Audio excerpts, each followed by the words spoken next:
عن دين سيد الناس محمد صلى الله عليه وسلم، منها ما هو بالقول، منها ما هو بالفعل، منها ما هو بالقلب بالاعتقاد، فذكرنا جملة من ذلك. نعم.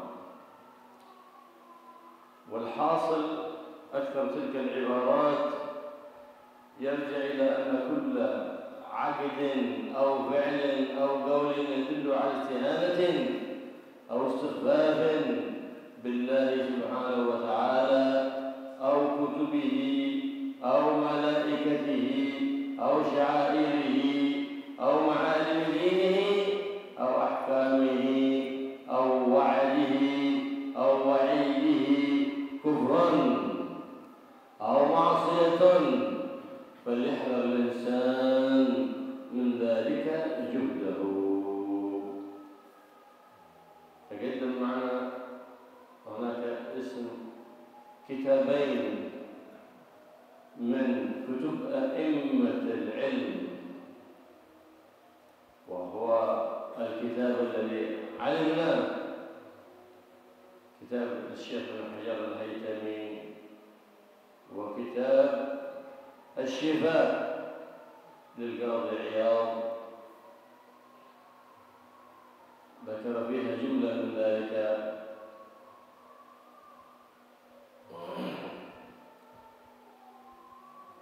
من الألفاظ التي يقع فيها كثير من الناس والعياذ بالله. نعم. فليحفظ الإنسان لسانه وفعله وقلبه حتى يحيا على الإيمان ويموت على الإسلام والإيمان، فيبعث مع أهل الأمان جوار سيد الآمنين محمد صلى الله عليه وآله وسلم. كتاب هذا سيد بن حجر، شيخ بن حجر الهيثمي اسمه كتاب.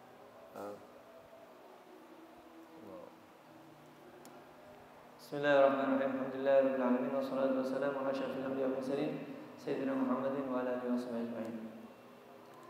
مصنف Syekh Abdullah bin Husain bin Tahir radhiyallahu ta'ala anhu, semoga Allah SWT memberikan al-i'lam bi qawati' al-Islam.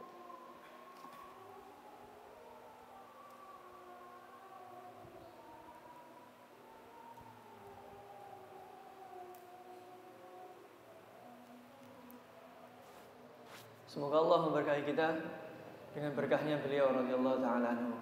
Beliau menjelaskan kepada kita beberapa lafaz yang banyak tersebar di antara orang-orang, yang mana lafaz-lafaz tadi bisa menyebabkan orang keluar dari Islam, atau bahkan pekerjaan-pekerjaan atau keyakinan-keyakinan atau ucapan-ucapan yang sama, kalau itu dilakukan bisa menyebabkan murtad, keluar dari Islam. Nasallallahu alaihi wasallam.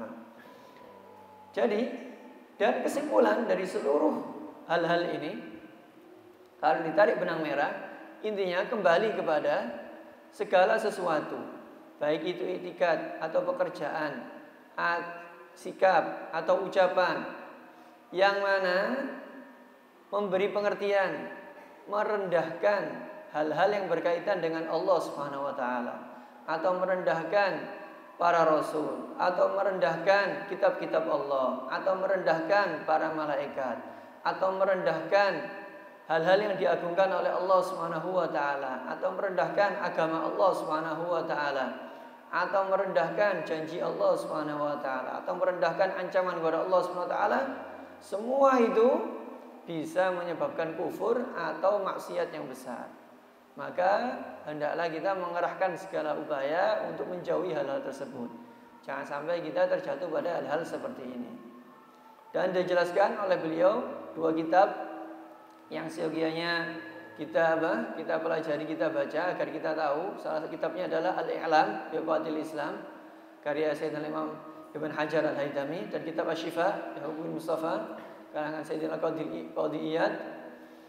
Dalam dua kitab ini dijelaskan lafaz-lafaz yang bisa, ucapan-ucapan yang bisa menyebabkan orang keluar dari Islam. Jadi hendaknya kita kembali membaca kitab-kitab ini. Maka pesan beliau, jagalah lisan kita, jagalah hati kita, jagalah ucapan kita dari hal-hal yang bisa menyebabkan kita keluar dari Islam sehingga kita meninggal dalam keadaan penuh keimanan dan kelak dibangkitkan di sisi Nabi Muhammad sallallahu alaihi wasallam. فليحذر الإنسان من الاستهانة والاستخفاف بشعائر الإسلام فإنها تخرجه عن دين الإسلام كما يحصل من كثير من الجهال في هذه الأيام فيتلفظ بألفاظ أو يأخذ دينه من السوشيال ميديا فيعتقد اعتقادات تخرجه عن دين الإسلام من حيث لا يدري فيدخل في حديث النبي محمد يصبح الرجل مؤمنا ويمسي كافرا ويمسي مؤمنا ويصبح كافرا فليحذر من ذلك كل الحذر. نعم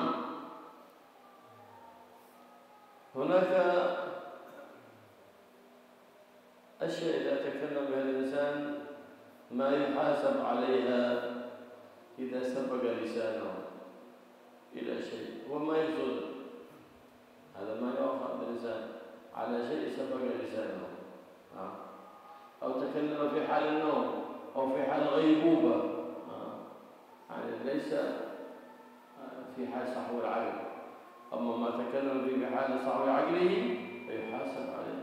فليحذر هؤلاء أهل التمثيل والأرتيس الذين يمثلون أدوار أهل الكفر ويتلفظون بألفاظ أهل الكفر فإنهم يخرجون من دين الإسلام وهم لا يدرون. مساكين يريد أن يعمل مسلسل أو فيلم ويعطى من الأجر ليمثل دور كافر فيسب الإسلام ويشتم الإسلام ويسب ويشتم نبي الإسلام محمد صلى الله عليه وسلم ويقول إن هذا تمثيل.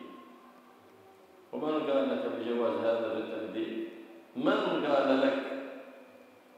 لابد أنه من أساتذة أهل الضلال والتضليل هو الذي أخبرك بهذا حتى أنك لم تبالي بدينك فتبعت أحوال أهل الضلال نسأل الله العافية والسلامة. يعني يتنبه بذلك لا تغتر بما يفعل أهل الضلال ثم يخرجون أفلام ومسلسلات فيها ألفاظ كفر والعياذ بالله فيخرج المسلسل ويخرج عن دين الإسلام وهم لا يدرون. مساكين يبيعون دينهم بعرض يسير من الدنيا صلى الله عليه وسلم. كذلك حالة الإكراه هدد بالقتل أو عذب حتى نطق بكلمة كفر هذا ما يؤاخذ به لأن الله سبحانه وتعالى يقول إلا من أكره وقلبه مطمئن بالإيمان ما يؤاخذ على ذلك. برغم أن أصحاب النبي محمد صلى الله عليه وسلم صبروا منهم من سحب على النار ومنهم من وضع على الحجارة حتى يرجع عن دينه لم يرجع عن دينه ومنهم من قطعت أطرافه ليرجع عن دينه ولم يرجع منهم أحد. ثبتوا على الإيمان وثبتوا على اتباع سيد الأكوان محمد صلى الله عليه وسلم ولم يبالوا بأنفسهم ولا بأموالهم لم يبالوا إلا برضا الله وباتباع حبيبه مصطفى محمد صلى الله عليه وآله وسلم.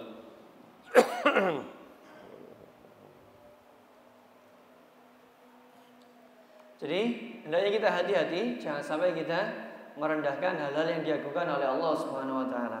Hal-hal yang menjadi simbol keagungan Islam, jangan sampai kita rendahkan. Sebagaimana yang banyak terjadi pada orang-orang bodoh, mereka ngomong sembarangan, mengucap sembarangan gak dipikir dulu, atau sebagian dari mereka belajar agama dari sosial media. Sehingga mereka memahami dengan pemahaman yang salah, akhirnya ngomong mengatasnamakan agama, tapi sebenarnya salah. Hati-hati. Jadi kita hendaknya selalu menjaga diri kita. Jangan sampai sebagaimana yang disabdakan oleh Nabi Muhammad SAW, seseorang pagi-pagi masih dalam keadaan iman, tapi di sore hari sudah kufur. Ada juga di sore hari masih dalam keadaan iman, pagi-pagi dalam keadaan kufur. Gara-gara ini hal-hal yang sembrono. Tapi ada beberapa pengecualian. Orang kalau mengucapkan sesuatu tidak akan dihisab oleh Allah Subhanahu wa taala. Salah satunya adalah ketika dia sapu lisan, keperucut istilah bahasa Jawanya, keceplosan ngomong tanpa ada kesadaran. Keceplosan ngomong. Ini tidak dihisab oleh Allah Subhanahu wa taala. Atau ketika ngelindur kalau dalam bahasa Jawa. Tidur terus ngomong-ngomong. Atau ketika dia enggak sadar, ketika koma, pingsan atau akhirnya ngomong sesuatu yang enggak baik, ini tidak dihisab. Tapi selama dia sadar, kesadarannya ada, dia ngomong ucapan yang enggak benar, ada konsekuensinya, diperhitungkan oleh Allah Subhanahu wa taala. Maka hendaklah hati-hati bagi artis-artis atau yang main di teater atau sebagian dari mereka kadang memerankan tokoh kafir. Sehingga dialog yang bisa menyebabkan kufur, omongan-omongan yang nggak benar yang menyebabkan kufur. Orang ini kafir, keluar dari Islam, padahal dia tidak ngerti. Membuat serial atau membuat film, artis disewa, dikasih bayaran, disuruh memerankan orang kafir. Akhirnya ngomong ucapan yang nggak benar, ucapan yang bisa menyebabkan kufur. Dia kufur, keluar dari Islam. Hati-hati, tidak ada yang membolehkan hal seperti itu. Banyak dari mereka berdalih, itu kan cuma acting. Siapa yang membolehkan Anda acting sehingga mengucapkan ucapan-ucapan yang bisa menyebabkan kufur? Tidak ada. Yang membolehkan itu hanya orang-orang sesat. Jangan pernah mengikuti orang-orang yang sesat. Hati-hati. Jangan tertipu dengan kelakuan orang-orang yang enggak benar. Meskipun banyak yang melakukannya. Orang-orang seperti itu, orang-orang yang menjual agamanya dengan dunia. Rela dibayar sehingga dia mau mengucapkan ucapan kufur. Beberapa keadaan lagi yang orang kalau mengucapkan sesuatu tidak akan diperhitungkan, tidak akan dihisab. Yaitu ketika orang tadi diancam dengan ancaman berat. Orang ini akhirnya terpaksa mengucapkan ucapan yang enggak benar. Ini tidak dihisab. Allah SWT berfirman, "Illa man ukriha wa qalbuhu mutmainnun bil iman." Kecuali orang-orang yang dipaksa, tapi hatinya sebenarnya tenang dengan keimanan dia. Ini tidak masalah. Tapi toh, meskipun tidak dihisab seperti ini, sahabat-sahabat zaman dahulu, meskipun mereka disiksa, dipaksa untuk keluar dari iman, dipaksa untuk mengucapkan hal-hal yang enggak benar, mereka tetap dalam keimanannya. Sebagian dari mereka ada yang diseret di atas bara api. Sebagian dari mereka ditaruh di padang pasir yang panas dan tubuhnya ditutupi batu, ditimpa batu. Sebagian dari mereka ada anggota tubuhnya dipotong-potong, dipaksa untuk iman, dan semuanya kukuh, semuanya tegar dalam keimanannya, tidak goyang sama sekali. Mereka tidak mempedulikan dirinya sendiri. Yang mereka pedulikan adalah Allah SWT dan ridha Nabi Muhammad SAW. فيجب على من وقعت منه ردة بقول أو فعل أو اعتقاد بالقلب العودة فورا إلى الإسلام بالنطق بالشهادتين والإقلاع عما وقعت به الردة من قول أو فعل أو اعتقاد بالقلب، ويجب عليه الندم على ما صدر منه والعزم بقلبه على ألا يعود لمثل ذلك الفعل أو القول أو الاعتقاد أبدا ما عاش. يجب على ذلك بالنطق بالشهادتين والأشهد أن لا إله إلا الله وأشهد أن محمدا. إذا اعتقد مثال عدم وجوب الصلاة وأعتقد أن الصلاة واجبة، أو اعتقد عدم وجوب الصلاة الصبح مثلا، وأعتقد أن صلاة الصبح واجبة فريضة من شرائع الإسلام. وهكذا لو اعتقد حلة الربا، فيأتي أشهد أن لا إله إلا الله وأشهد أن الربا وأعتقد أن الربا حرام. اعتقد أن الخمر حلال، قل أشهد أن لا إله إلا الله وأشهد أن رسول الله وأن الخمر حرام، وأعتقد أن الخمر حرام. أو اعتقد أن ما أحل الله حرام، أن البيع حرام، قل أشهد أن لا إله إلا الله وأشهد وأن ما أحله الله من البيع حلال، وأعتقد أن البيع حلال. وهكذا يتلفظ بالشهادتين ويرجع عما كان سببه الردة من اعتقاد ما أحل الله، حرمة ما أحل الله، أو تحليل ما حرم الله، أو نحو ذلك من اعتقاد عدم وجوب شيء مما علم من الدين بالضرورة. حينئذ ينطق بشهادتين ويرجع عن اعتقاد ذلك، حينئذ يكون قد دخل في الإسلام مرة أخرى، لذلك ابتدأ يخرج عن الإسلام.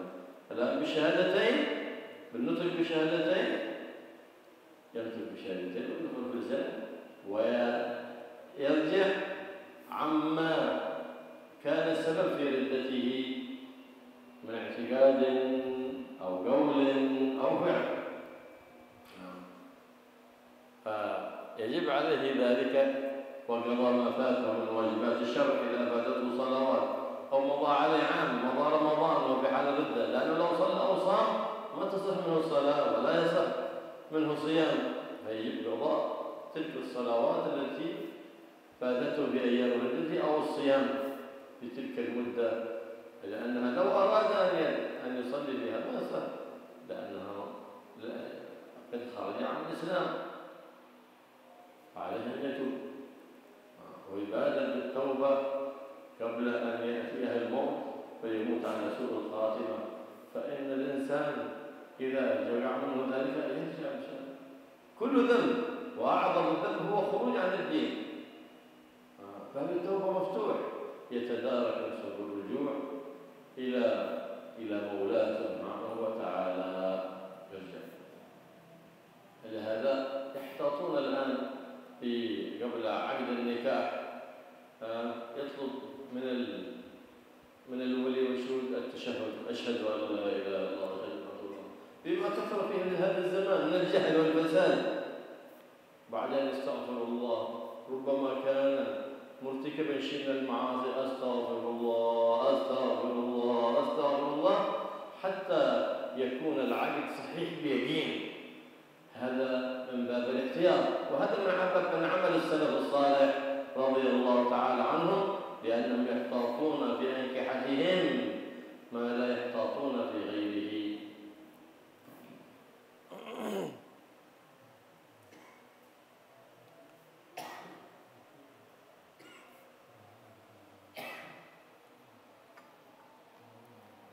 Dan orang kalau sudah terlanjur mengucapkan ucapan yang murtad, atau melakukan perkara-perkara yang menyebabkan murtad, atau mempunyai keyakinan-keyakinan yang menyebabkan dia murtad, apa yang harus dia lakukan?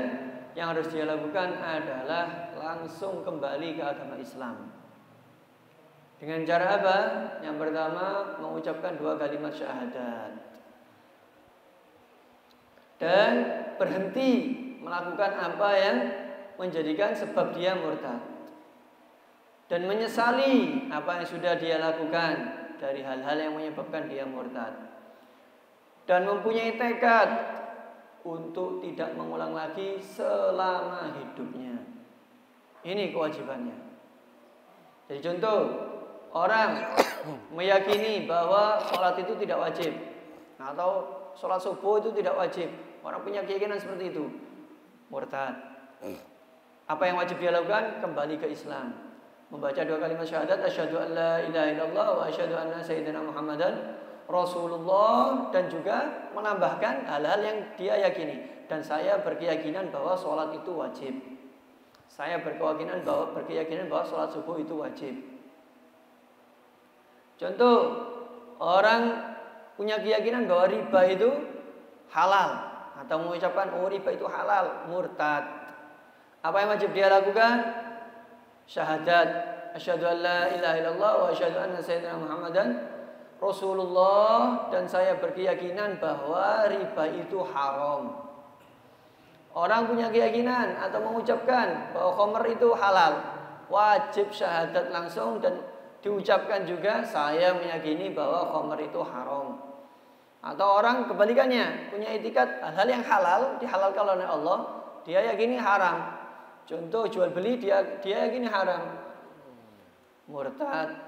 Nah, dan solusinya adalah, jalan kewajiban dia adalah, yang harus dia lakukan adalah mengucapkan 2 kalimat syahadat, asyhadu an la ilaha illallah wa asyhadu anna sayyidina Muhammadar Rasulullah, dan saya meyakini bahwa jual beli itu halal. Jadi seperti itu caranya, mengucapkan 2 kalimat syahadat dan sekaligus membantah keyakinan dia atau ucapan dia atau kelakuan dia yang sebelumnya dia lakukan yang menyebabkan kufur.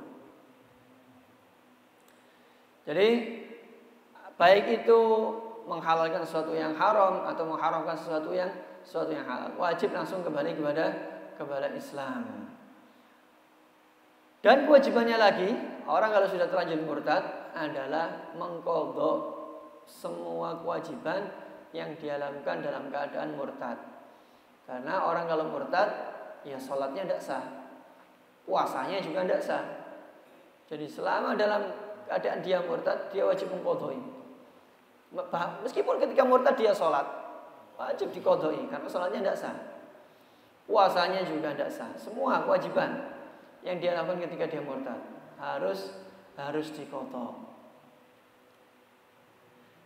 Jadi intinya harus buru-buru taubat. Melakukan kesalahan langsung taubat, jangan menunggu besok, jangan menunggu nanti.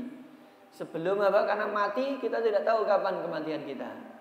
Dari dosa apapun, baik apalagi dosa yang lebih besar, yaitu keluar dari agama Islam. Jadi makanya salah satu hal yang diperhatikan oleh orang-orang saleh zaman dahulu, bagian dari kehati-hatiannya orang-orang saleh zaman dahulu, sebelum akad nikah mereka mengajak hadirin untuk membaca 2 kalimat syahadat. Kenapa?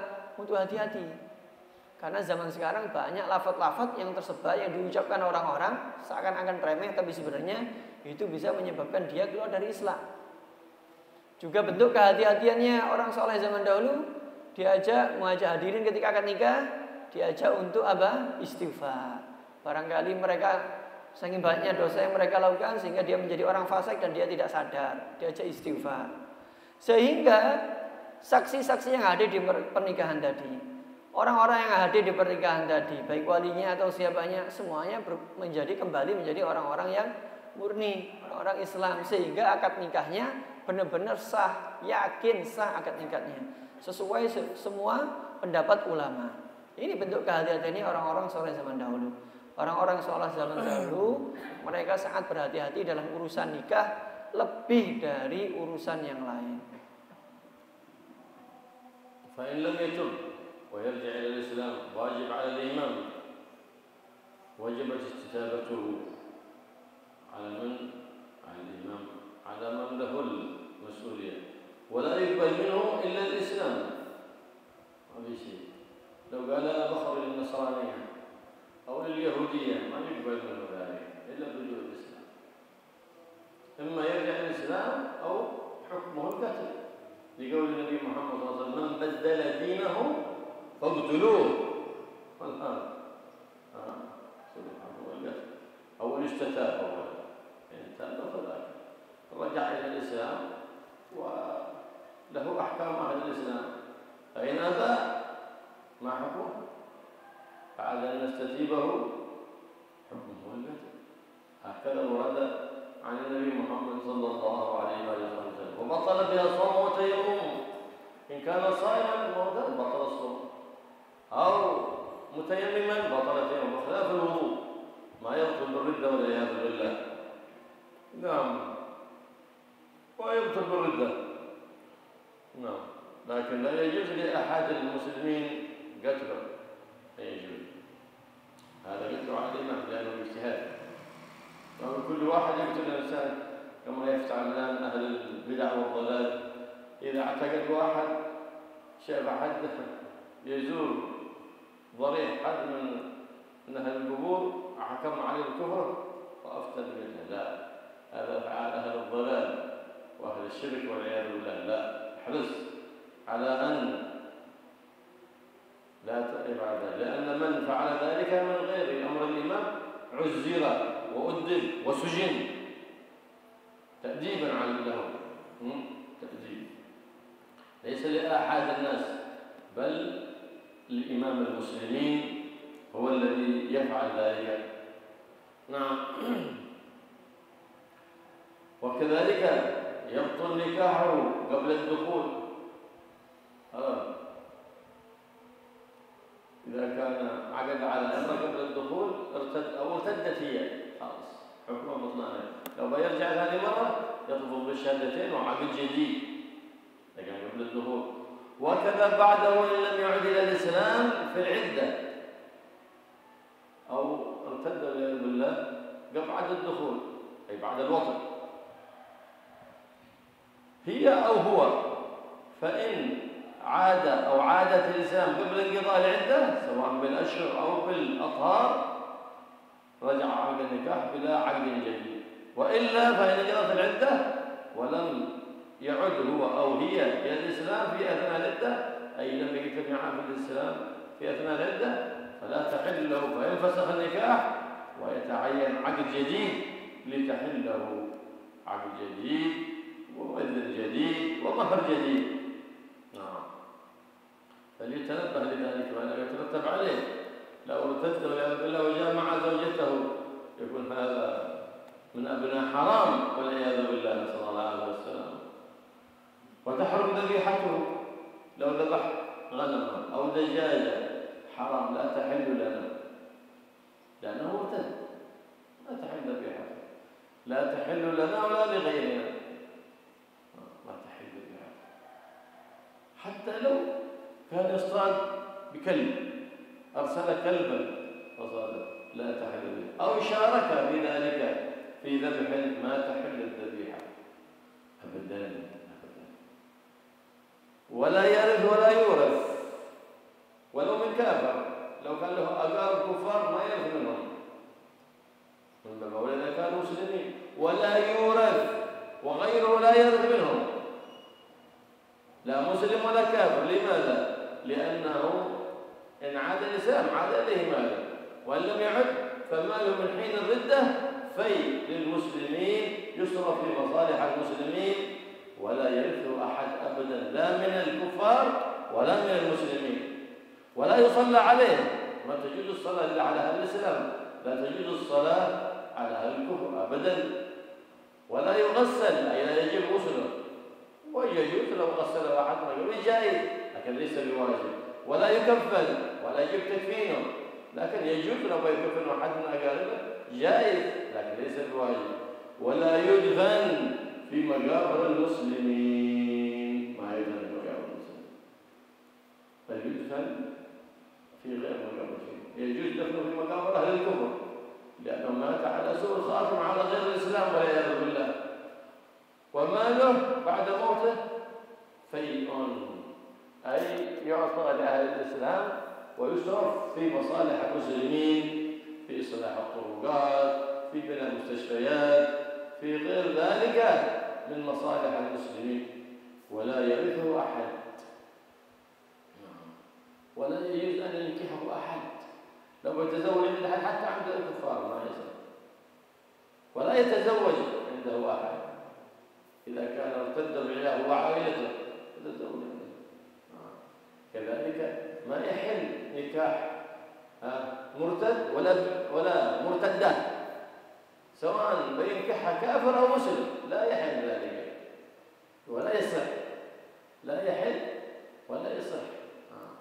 كذلك كل من دخل في النصرانية أو اليهودية بعد بعثة النبي محمد صلى الله عليه وسلم لا تحل مناكحتهم ولا ذبائحهم، كنصارى مالان أو نصارى إندونيسيا وغيرهم ممن دخلوا في النصرانية بعد بعثة النبي محمد صلى الله عليه وسلم لا تحل مناكحتهم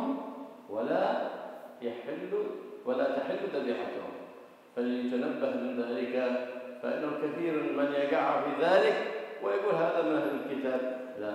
لا يعتد بأهل الكتاب إلا إن دخلوا في الكتاب اليهودية أو النصرانية قبل بعثة النبي محمد صلى الله عليه وسلم. أما بعد بعثة النبي محمد لا يعتد بمن دخل في غير الإسلام، فلا تحل مناكحته ولا تحل ذبيحته، فلتعلم ذلك واحرص على دينك من جميع الآثام لتبقى ثابت الإسلام، فتحيا على الإسلام وتموت على الإيمان، وتبعث جوار سيد الأنام محمد صلى الله عليه وآله وصحبه وسلم.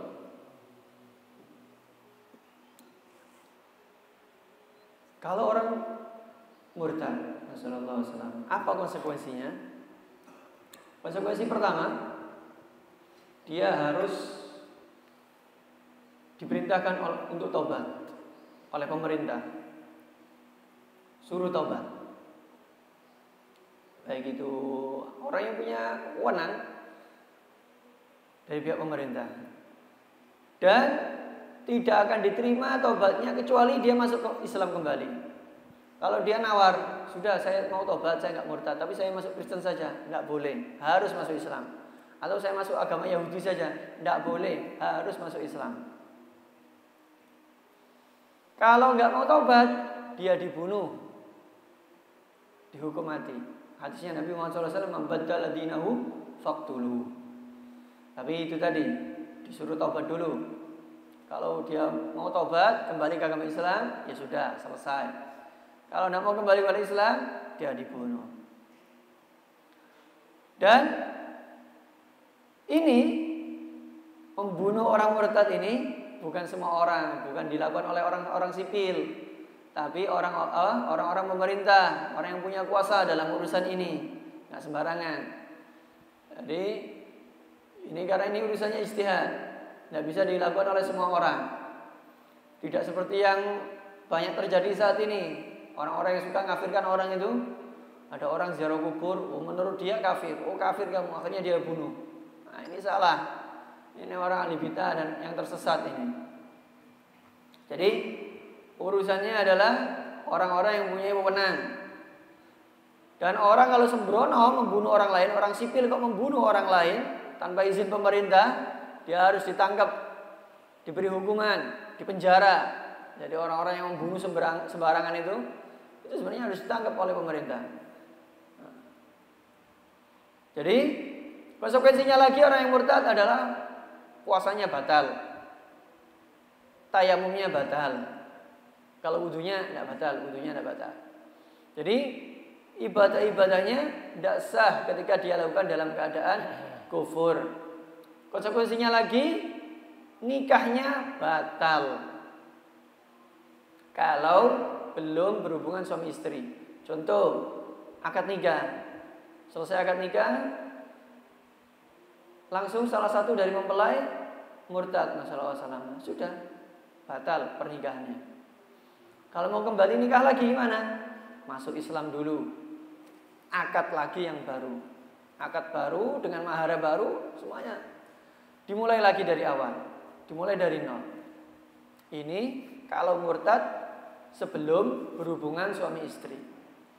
Adapun kalau murtadnya setelah berhubungan suami istri, orang menikah sudah dari dulu, akhirnya salah satunya murtad misalnya, dipisah dua orang ini, nggak boleh kumpul, dan si istri masuk masa iddah.